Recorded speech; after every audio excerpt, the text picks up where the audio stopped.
These citizens and I feel betrayed and victims at best of incompetence and at worst a bad faith. We appeal to the Prime Minister to ensure that the party complies with its own rules and the democratic choice of its members, and to cancel last Friday's decision and reinstate my candidacy.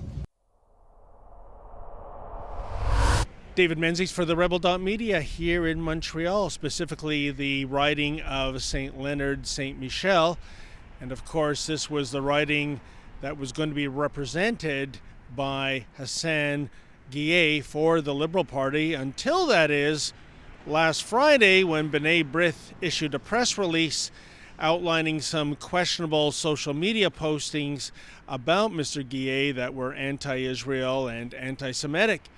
The Liberal Party promptly dumped Mr. Guillet, and today he's having a press conference in an abandoned medical clinic to, I guess, set the record straight or talk about his future plans. In any event, let's go in and see what this former candidate in a Liberal stronghold riding has to say.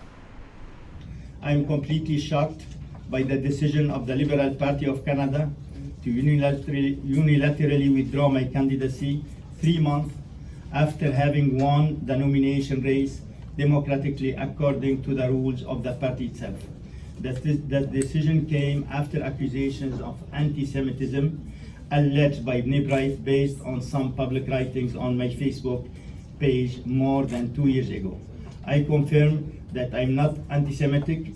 On the contrary, I campaign and will always campaign against all forms of racism, including Islamophobia and anti-Semitism. Last Friday, a representative of the Liberal Party gave me a choice to withdraw for personal reasons, or the party was going to exclude me. I was given an hour to make my decision. I refused to withdraw for personal reasons because I refuse to betray the dreams of all those who believed in me and gave me their trust.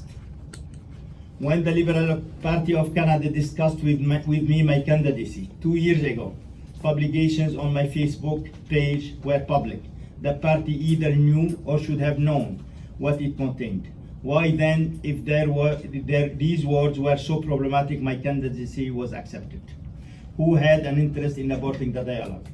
Why the party joined Brith and the Conservative to smear my reputation and demonize me by accusing me of anti-Semitism, while all the party officials I met with confirmed to me they were convinced that I was not racist nor anti-Semitic. They told me that they were simply afraid of the media. Why letting hundreds of volunteers work for the party thousands of hours unnecessarily and abort the dreams of thousands of committed citizens? These citizens and I feel betrayed and victims at best of incompetence and at worst a bad faith. We appeal to the Prime Minister to ensure that the party complies with its own rules and the democratic choice of its members, and to cancel last Friday's decision and reinstate my candidacy. Yes, David Menzies with Rebel Media. I'm curious, sir, in your social media postings, you celebrated the release of a terrorist. You labeled Israel an apartheid state. If these aren't the statements of someone who's anti-Semitic, then what is? First of all, I did not celebrate the release of a terrorist. Let us be careful with the words. What we are here because people are using words very, very, very lightly to slander others. I celebrated the release of an Israeli citizen who went to jail for 9 months because he protested against the closure of the Grand Mosque of Jerusalem that is holy for all Muslims around the world, including myself and many people in this room.